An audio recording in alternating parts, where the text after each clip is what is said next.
Good morning sa maulan na kabuntagon. Kapit na nida ko ang akong biyasong. Yan, visit na pud ko sa Calamansi, ng mga taga-Calamansi.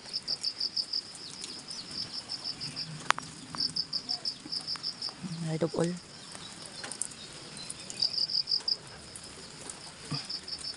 Layo man ang uban. Ayan. Oops, agoy. Di na ako maabot. Okay. Ay. Kusog kayong ulan din guys. Salamat sa ulan nga hatag sa Ginoo. Nakainom pud sila og tubig.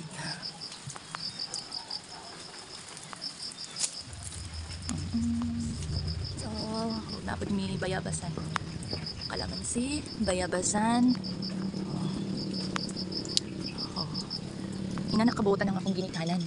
Munang kami malibre jud mi og kuha sa ilang mga tanom. Maka-juice na tani. Thank you sa pagtanaw. Bye. God bless everyone. Mura na iyang punuan.